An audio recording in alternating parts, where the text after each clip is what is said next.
오늘은 이제 스데반에 대한 이야기를 여러분들과 함께 나누려고 하는데, 오늘 말씀을 이렇게 묵상하고 여러분들과 나누면서 제가 말씀에 꽂힌 게 있습니다. 그 뒤에 그의 얼굴이 천사의 얼굴과 같더라.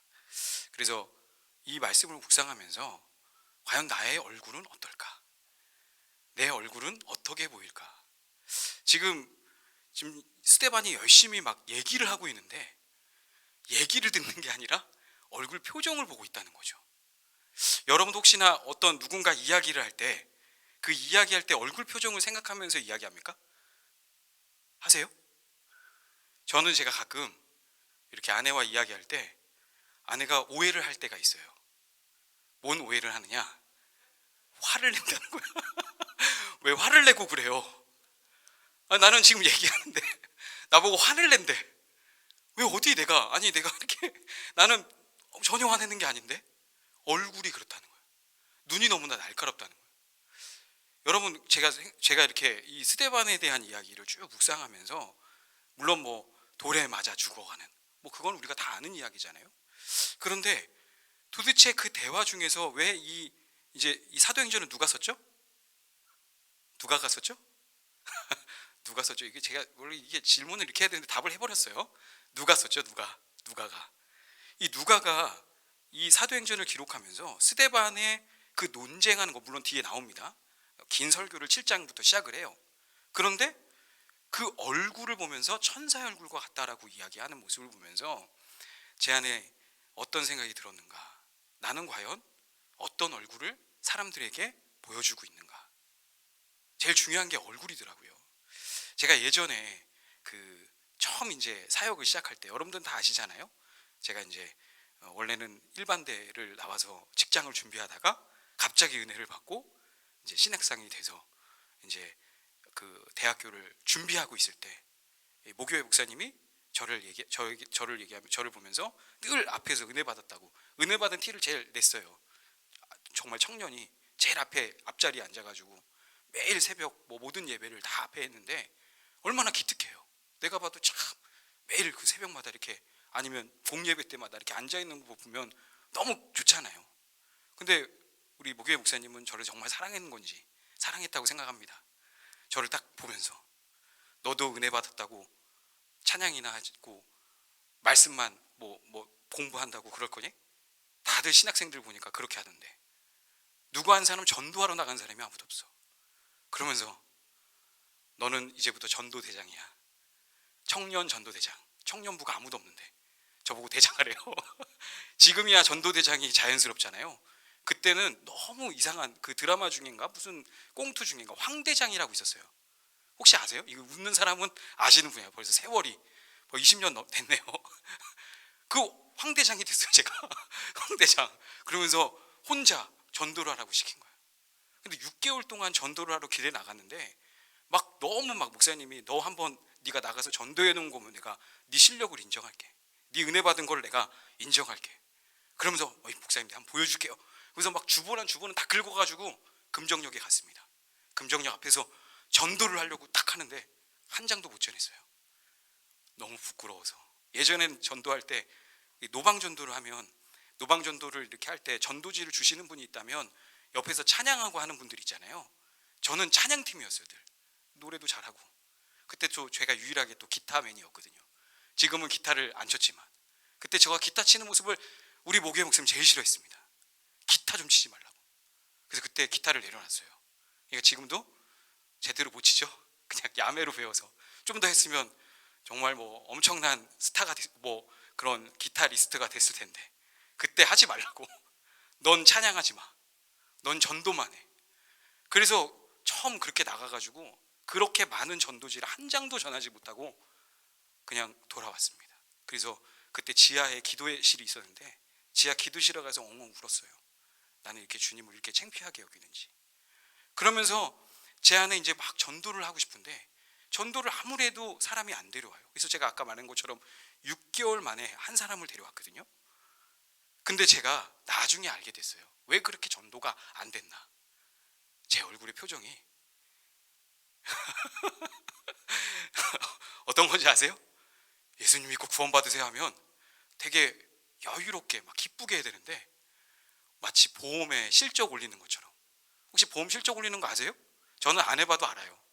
왜냐면 매주 너 일주일 동안 전도했는데 몇 사람들이 왔어. 매일 목사님 물어보는 거야. 그래서 손가락질하고. 그 예배 때마다 저는 정말 힘들었어요.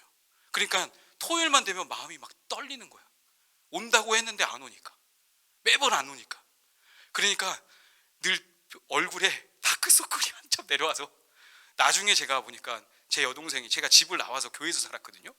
가끔 집에 들어갔습니다. 근데 집에 들어갔는데 겨울이었던 것 같아요. 겨울인데 제 동생이 그때 이제 당시에 이제 핸드폰이 나와서 화면을 찍는데 저의 사진을 찍는 거예요. 왜 사진을 찍냐 그러니까 오빠 동상 걸렸다고. 얼굴에 동상이 걸렸어요. 근데 저도 몰랐어. 그 정도로 다녔는데 근데 얼굴이 동상도 걸리고 쾌쾌하고 예수님 믿고 구원 받으세요. 당신이나 구원 받아요. 저는 거길 안 갑니다. 여유가 없죠. 얼굴 표정을 난 본다고 생각을 못한 거예요. 얼굴 표정, 이 얼굴 표정을 통해서 저 사람이 진짜 믿는지 아닌지를 알 수 있다는 거죠. 저는 나중에서야 알게 됐어요. 여러분 오늘도 말씀을 보게 되면 스데반이 한참, 이게 어느 상황이냐, 정말 천사와 같은 표정을 어느 상황에서 짓고 있느냐, 우리가 잘 아는 대로 그냥 편안한 그런 일상생활을 하고 있는 중이 아닙니다. 저도 거울을 보면 이렇게 늘 인상을 이렇게 저 스스로도 연출을 하려고 노력합니다. 그래서 양치를 하면서도 씩 웃어요.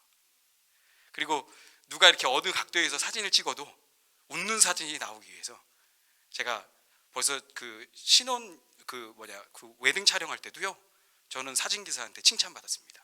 왠지 아세요? 계속 이러고 있었거든요. 계속 이 표정, 약간 이빨을 치아를 보여야 되고 이렇게 해서 어딜 가서 웃고 있어.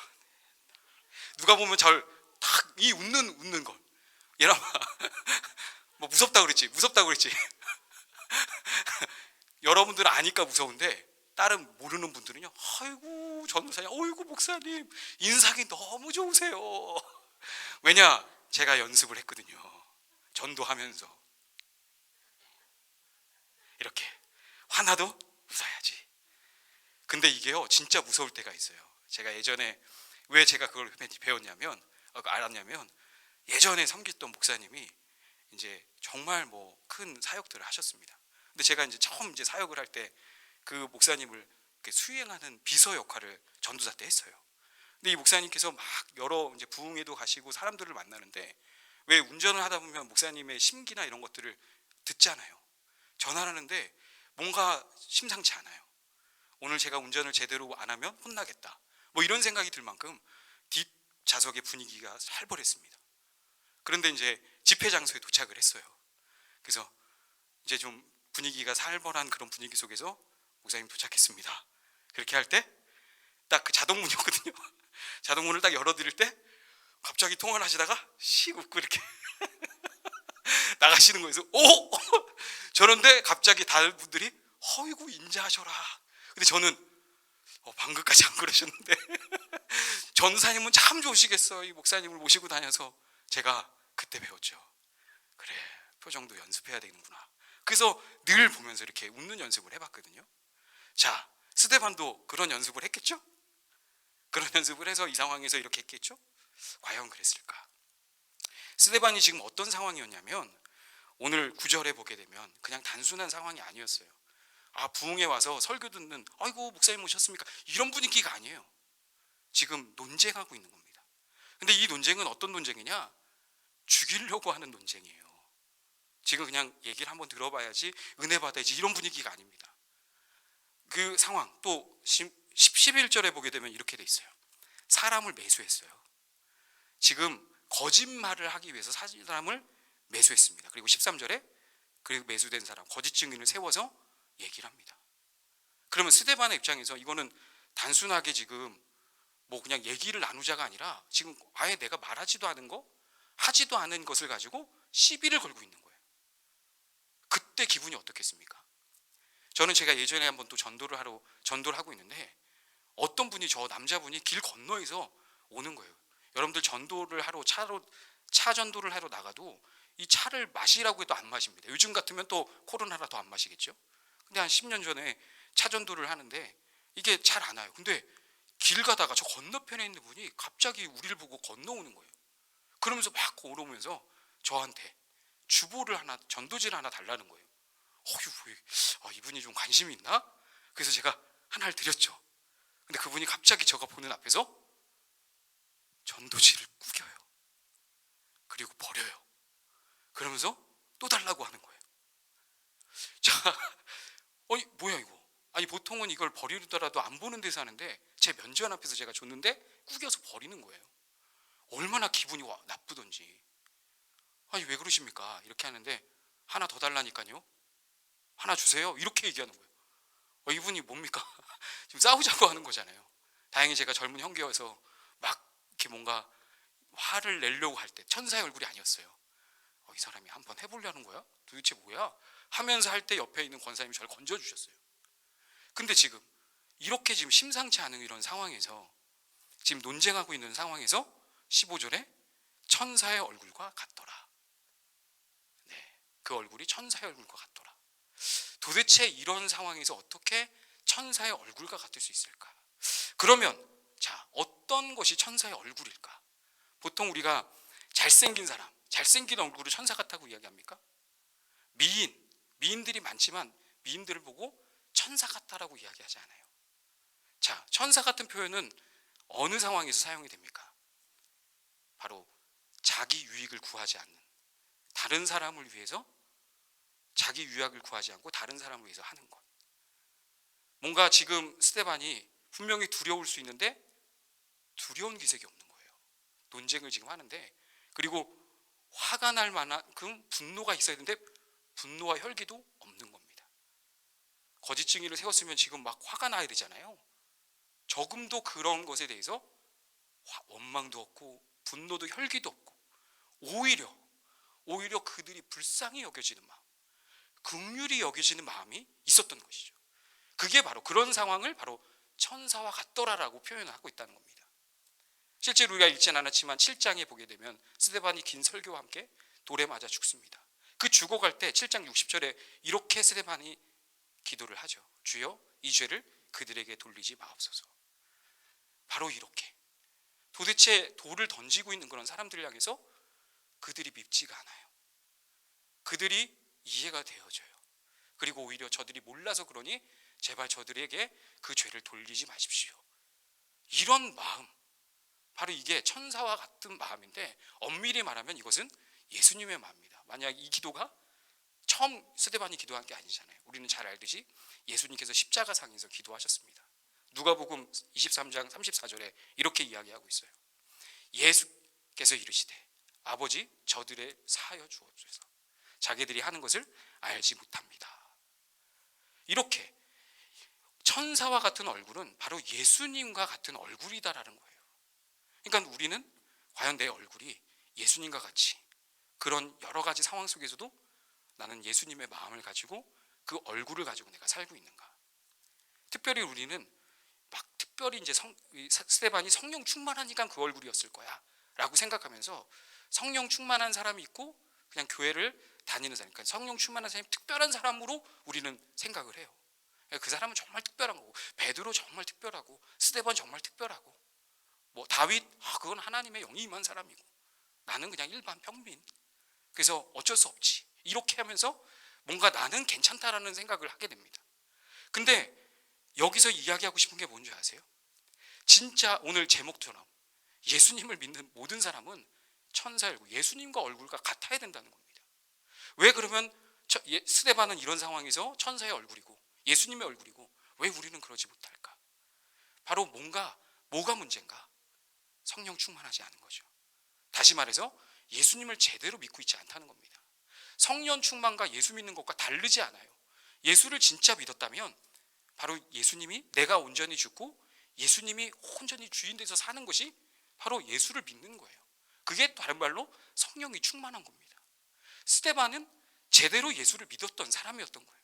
그러니까 스데반만 특별한 게 아니라 모든 예수님을 믿는 사람은 이와 같아야 된다는 것이죠. 근데 나는 그런가? 아까도 말한 것처럼 훈련하고 연습해도 어느 순간 내가 말하다 보면 얼굴에 신경을 못 씁니다. 그렇다는 건 뭐세요? 그 안에 긍휼의 마음이 없다는 것이죠. 말을 해도 그렇지 못하다는 것이죠. 링컨이 이런 이야기를 했어요. 나이 40이 되면 자기 얼굴에 대해서 책임을 져야 한다. 야, 진짜 사람은 40세가 지나면 반드시 자기 얼굴에 대하여 책임을 져야 한다라고 링컨이 이야기했습니다. 링컨. 이분이 호남 얼굴이 아니에요. 여러분들 잘 아시는 대로 이분이 좀 얼굴이 좀 이렇게 다른 사람에 비해서 못나서 일부러 수염을 길렀다라고 이야기할 정도로 얘기합니다. 근데 이 사람이 40세가 되면 반드시 얼굴에 책임을 져야 된다. 그러니까 나면서부터는 아닌 거죠. 태어나면서부터는 어떻게 사람이 우리가 우리 얼굴을 만들어서 태어나나요? 어쩔 수 없는 거죠. 태어나기를. 그런데 40세가 된다는 것은 세월이 지나면서 그 얼굴이 바뀌어진다는 거예요. 그렇다는 건 뭐냐? 어떤 마음으로 살았느냐가 얼굴에 나타난다는 것이죠. 이 링컨 대통령의 유명한 예화가 있습니다. 국회에서 연설을 하는데요. 그 연설 속에서 이제 상대편에 있는 당이 한 사람이 일어나가지고 이 링컨을 향해 손가락질합니다. 당신은 두 얼굴을 가진 위선자다. 이렇게 아주 그냥 연설을 하려고 하는데, 대통령이 연설을 하는데 함부로 그렇게 이야기할 때 얼마나 기분이 나빠요. 그래도 대통령인데 어떻게 보면 좀 명예를 생각하고 존중해 줘야 되잖아요. 그런데 이런 얘기를 할 때 링컨이 어떻게 반응하냐? 굉장히 억울한 표정을 가지고 이렇게 이야기를 하는 거예요. 여보시오, 내가 만약 얼굴이 두 개라면 왜 하필 이 중요한 자리에 이 얼굴을 가지고 나왔겠소? 그러니까 갑자기 이 얘기를 듣고 지금 싸우자고 한 거잖아요. 근데 이렇게 위트 있게 이야기를 하면서 모든 사람이 갑자기 긴장했던 것이 다 사라지게 된 겁니다.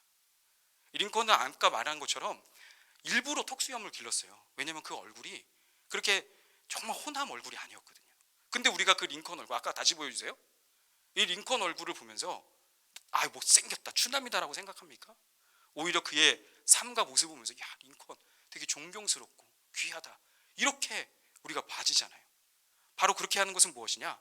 바로 이 링컨이 기도의 사람이었고 그 많은 고난 속에서 그렇게 이 얼굴을 다듬을 수 있었던 것이죠. 자, 그러면 이제 오늘 결론이, 그렇다면 우리는 어떻게 이렇게 예수님과 같은 얼굴, 우리 이 천사와 같은 얼굴을 할 수 있을까? 아까 우리 링컨이 고난 받은 것처럼 고난을 받으면, 어려움을 겪으면 얼굴이 그렇게 괜찮아질까요? 여러분들, 어려움을 다 겪는다고 얼굴이 좋아지지 않습니다. 어떤 사람은 극심한 가난을 겪어서 오히려 구두쇠가 돼요. 수전도가 돼요. 그냥 모이기만 하지 베풀려고 하지 않아요. 근데 어떤 사람은 가난하게 살았다니 그 가난한 자들의 마음을 알아서 베푸는 자가 됩니다. 어떤 사람은 군대에 가서 혹독한 아주 무서운 사나운 상사를 만났어요. 그래서 그 상사 밑에서 커다 보니까 나중에는 따뜻한 상관이 됐다. 그런 사람도 있고 오히려 그 상관처럼 아주 혹독한 나쁜 그런 상관이 될 수도 있습니다. 그러니까 고난이 무조건 우리의 얼굴을 만드는 게 아닌 것이죠. 문제는 뭐냐? 어떻게 바꿀 수 있느냐? 아까 말한 것처럼 스데반이 어떻게 얼굴을 바꿀 수 있었나요? 어떻게 그런 지금 논쟁할 수 있는 그런 상황에서 자기의 얼굴이 천사와 같이 조금도 분노해하지 않고 혈기 부리지 않고 그런 가운데서 너무나 정말 그들을 위로하는, 긍휼히 여기는 그런 마음을 어떻게 가질 수 있었을까? 바로 그 스데반은 우리가 잘 아는 대로 성령 충만한 사람, 자기의 자신이 죽고 예수님이 온전히 그렇게 드러난 거예요. 그러니까 스데반 스스로도 너무 놀라운 거예요. 저는 이걸 보면서 과연 나도 이런 마음을 좀 가졌으면 좋겠는데. 자, 스데반이 어떻게 등장했는가? 우리 지난 시간에 나눴죠? 사도행전 6장 우리 1절부터 8절에 있는 7절까지의 내용을 보면서 이 초대교회 안에 엄청난 어려움이 왔었잖아요. 바로 구제 문제로 인해서 헬라파 유대인과 히브리파 유대인, 과부들 사이에 이 구제 문제로 엄청난 큰 시련이 있었습니다. 그때 이제 7 집사가 등장하는데 그 7 집사의 조건이 무엇이었느냐? 지난 시간 읽었죠? 6장 3절에 이렇게 쓰여져 있습니다. 성령과 지혜가 충만한 사람, 성령과 지혜가 충만한 사람이라고 했다. 그런 사람을 고른 사람 중에 바로 스데반이라는 것이죠. 근데 이 성령과 지혜가 충만하다는 것은 어떤 의미가 있는가? 오늘 본문 10절에 보게 되면 그 성령과 지혜가 충만하다는 것을 어떻게 표현하고 있는지 보면 알 수 있습니다. 스데반이 지혜와 성령으로 말함을 그들이 능히 당하지 못하여. 성령 충만한 것은 어떻게 나타나는가? 말할 때 이 스데반은 자기가 그냥 생각해서 말한 게 아니에요. 성령이 말하게 하심을 따라서 말을 하게 한 겁니다.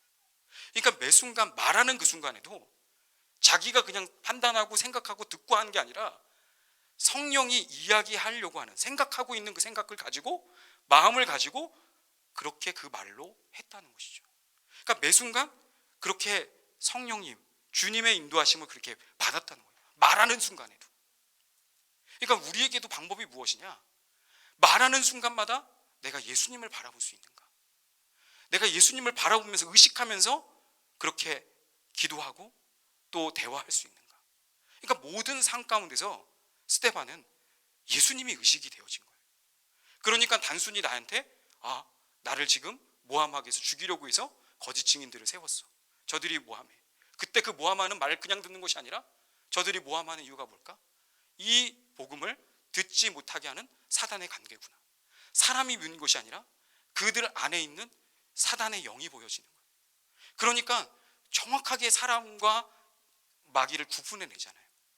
우리가 저랑 같이 그 양육을 하거나 성경 공부를 하신 분들에게 있어서 이제 제가 그 영적 전쟁에 대한 부분을 나눌 때 마귀의 그 영적 전쟁 속에서 하는 그 모든 첫 번째가 뭐냐?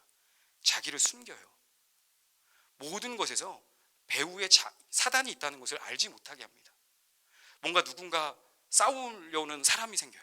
그럼 그 사람이 있을 때 우리는 보통 사람을 생각합니다.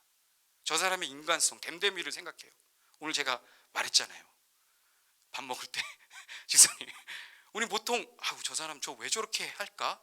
라고 우리는 그냥 그 사람을, 그냥 말하는 저 사람을 안으로 생각하죠. 그런데 우리가 예수님과 관계로 이렇게 눈이 열려지게 되면 저 사람의 진짜 하나님 안에서의 모습과 사단에게 그렇게 어떻게 보면은 조종당하고 이용당하는 그 모습을 우리가 본다는 것이죠. 전도할 때 혹 그렇게 우리는 봐야 합니다. 지금 스데반이 지금 자기에게 돌을 던지는 사람들, 어떻게 돌을 던지는데 웃을 수가 있어요? 근데 이유가 있다는 걸 알아요. 왜냐하면 그 배후에 사단이 지금 조종하고 있구나. 그러니까 사람이 밉지가 않은 겁니다. 주님, 저들에게 이 죄를 돌리지 마옵소서 라고 하는 것은 죄가 없어서일까요? 왜냐하면 저들도 지금 속고 있는 거거든요. 이렇게 지금 영적으로 분별이 되어지니까 화가 날 이유가 없고 분노할 이유가 없는 겁니다. 바로 우리에게 주님께서는 이렇게 매 순간마다 주님을 의식하는 것이 무엇이냐?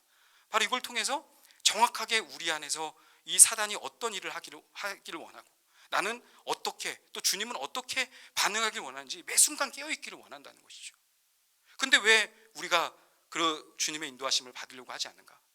문제는 내 자신이에요. 내 자아가 여전히 살아있는 겁니다. 사랑해라, 또 사랑하면서 살아라, 기뻐하면서 살아라. 이게 어려운 겁니까? 사랑하면서 살아, 기뻐하면서 살아. 그런데 왜 기뻐할 수 없고 사랑할 수 없나요? 사랑하지 못하는, 기뻐할 수 없는 내 자신이 있기 때문에. 이게 어려운 걸 부탁한 것도 아니고, 야, 이제 너희는 다 3계명을 너한테 주는데 서로 사랑해, 항상 기뻐해. 이게 뭘 어려운 거예요? 항상 짜증내, 항상 싸워. 그러면 이러면 다 할 수 있는 겁니까? 왜 그런 게 쉬운 건데 왜 그걸 못하나요? 그리고 이게 얼마나 복인데 왜 못하나요? 우리 안에 그걸 싫어하는 내가 있다는 거예요.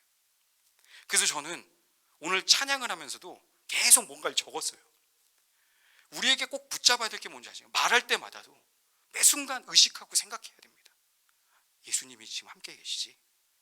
오늘 기도할 때도 예수님이 함께 계시지. 누군가 대화할 때도 예수님이 함께 계시지. 그런데 여전히 내가 예수님을 함께 계신 걸 놓쳤어요. 잊어버렸어요. 그때마다 우리에게 필요한 게 뭔지 아십니까?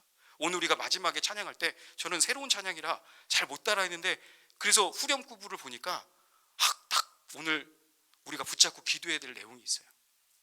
우리가 잘 아는 내용이에요. 우리를 위해 죽으시고 다시 사신 생명의 주, 날 살리신 주 십자가, 영원하신 주의 사랑. 이거를 계속 고백했거든요. 우리를 위해 죽으시고 다시 사신 생명의 주, 날 살리신 주 십자가, 영원하신 주의 사랑. 이걸 왜 우리가 고백하느냐? 이 의미가 뭐냐? 십자가를 통해서 계속 바라보라는 거예요. 나는 그 십자가에서 예수님이 죽은 것처럼 나는 죽어 없어졌어. 그게 복음이에요. 그리고 예수님의 부활이 바로 내가 죽어지고 예수님으로 새로 나는 새 생명이 된 거야. 거듭난 거야. 이것을 계속 의식하라는 겁니다. 이걸 계속 우리가 입으로 고백하며 토해낼 때요, 어떤 일이 일어나는 줄 아십니까? 주문이 아니에요. 나는 죽었습니다. 예수님 내 생명입니다. 이렇게 고백하는 게 주문이 아닌 겁니다. 계속 그것을 반복해 나갈 때 놀랍게 내 안에서 내가 죽어야 될 내 자신이 어떤 존재인지를 보게 해요. 제가 아내와 다툼이 있었습니다. 정말 신혼 초에는 정말 하루 편하지 않았어요. 죄송합니다. 왜냐면 정말 뭐 하나 가지고도 정말 성격이 잘 안 맞는 거예요. 저랑 아내는 아시겠어요? 성격이 완전 반대예요. 그래서 뭐 하나 가지고 이제 하는데 저도 제가 이제 이렇게 잘 저 스스로는 도량이 깊고 이런 생각을 갖고 있는데, 이 뭐가 이렇게 이제 이렇게 다툼이 되냐면, 이게 뭔가 이제 문제가 있어요. 일단 구체적인 건 저도 기억이 안 나는데 너무 화가 나는 거예요. 그래서 저 사람은 너무 나를 이해 못하는 것 같아. 제가 제일 힘들어하는 게 나를 오해하고, 그렇게 지금 이 스테반처럼 거짓을 가지고 진짜처럼 이야기할 때, 그때 제가 막 너무 화가 나거든요. 그래서 난 진짜 그건 아니라고. 그러니까 싸움이 되는 거죠. 내가 잘못했는데 싸웁니까? 내가 이건 잘못했다고 그러면서 싸웁니까? 아니잖아요. 이건 진짜 아닌데. 그러면서 이제 막 제가 아내와 막 그렇게 하다가 이제 안 되겠다 싶어서 밖으로 뛰쳐나갔어요. 이제 집에 못 있겠다. 그래서 나갔어요. 그런데 제가 이제 이 훈련을 받고 있었거든요. 예수님이 내 주인 생명입니다. 나는 죽었습니다. 그걸 하는데 솔직히 처음에 그렇게 화가 났을 때는 얘기도 안 나오더라고요. 처음에는. 근데 이제 좀 멀리 떨어져서 좀 시간이 지나서 천천히 지내면서 주님 저는 죽었습니다 하는데 전혀 죽고 싶지가 않은 거예요. 내가 옳은데, 내가 지금 이거 분명히 난 옳은 건데 이 사람이 잘못했는데 이걸 뭘로 증명해내지? 막 저는 나는 죽었습니다. 안 죽었다니까요. 예수님이 그래 생명이긴 원하는데 너무 자존심 상하는 거예요. 내가 또 졌다고 해야 되나? 이게 마치 내가 진 것 같은 느낌인 거예요. 내가 또 여기서 잘못했어라고 하면 진짜 잘못한 느낌이 드니까 너무너무 화가 나는 거예요. 난 잘못 안 했는데, 내가 한 게 아닌데, 내가 잘못했어 그러면 진짜 잘못한 거잖아요. 화가 나는 거예요. 근데 계속했어요. 주님 저는 죽었습니다. 그리고 날 살리신 주 십자가를 계속 고백했죠. 주님 내 생명입니다. 그러면서 그냥 모르겠어요. 막 기분과 감정은 그대로 있고 그냥 이렇게 얘기를 하는데 좀 더 시간이 지났어요. 근데 그렇게 시간이 지나면서 차분해질 때 어떤 생각이 갑자기 든지 아세요? 내가 왜 화가 났을까? 갑자기 그 사람의 입장에서 생각하는 겁니다. 그 사람의 입장에서. 그러고 나니까 분명히 그래 오해일 수 있지만 이 사람의 입장에서는 그럴 수 있겠다, 이 생각이 확 들어오는 거예요. 그러니까 갑자기 제가 이거 흥분할 이유도 없는데 내가 이렇게 흥분했어? 갑자기 정말 갑자기 찰나 그 순간 딱 바뀌어버리는 거예요. 그래서 처음에 억울해, 내가 잘못했다 그러면 진 거야, 이런 기분이 다 사라진 거예요. 그게 뭐냐? 내가 죽어진 거예요. 예수님 생명이 되니까 상대방 입장이 되는 겁니다. 천사의 얼굴, 자기의 유익을 구하지 않고 상대방의 유익을 구하게 돼요. 그러면서 정말 이 짧은 어떤 이 분노 속에서도 참지 못하는 모습, 저 자신이 너무너무 책망스럽고, 그래서 매 순간 어떤 다툼이 있을 때마다 문제가 늘 다른 사람에게 있는 줄 알았어요. 근데 나에게 있는 걸 언제부턴가 알게 됐습니다. 그런데도 또 혈기를 내요. 알았으면 살아야 되잖아요. 그래서 매 순간 오늘도 고백하는 거, 우리 다 아는 고백이잖아요. 죽으시고 부활하셨다, 이거 모르는 겁니까? 근데 죽으시고 부활했다는 것이 그냥 노래니까 노래로 하는 게 아니라 내 삶 가운데 고백이 돼야 됩니다. 왜냐하면 순간순간 여전히 내가 뭔가를 하려고 그래요. 신앙생활도 내가 하려고 하고 내가 또 논쟁을 하려고 합니다. 말을 하려고 해요. 스데반은 안 그랬어요. 성령과 지혜가 충만함으로 성령이 말하게 하심을 따라서 말했습니다. 성령이 말하게 하심. 오늘 우리 주님이 말하게 하심이 있어요. 오늘 이 시간 우리가 기도할 때 우리가 생각하고 있는 걸 넘어서 하나님이 어떻게 생각하는지, 혹시나 오늘 한 주간 다툼이 있었습니까? 하나님은요, 저는 늘 묵상할 때마다 그 약한 그 다툼이 있었던 그곳을 늘 생각하게 해요.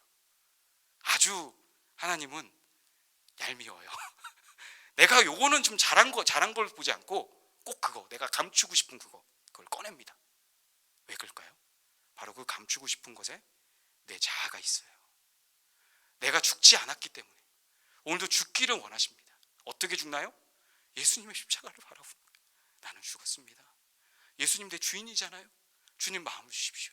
이렇게 할 때 하나님이 말하게 하심이 있습니다. 저는 스데반이 다음 주에도 얘기하겠지만 어떻게 그런 기도를 할 수 있을까?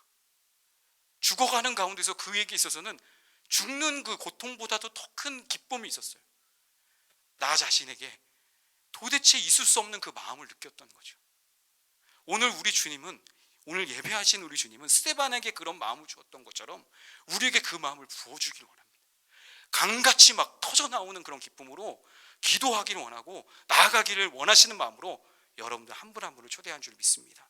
이제 우리 함께 찬양하고 기도하겠습니다. 주님을 보게 하소서. 우리 함께 찬양하겠습니다.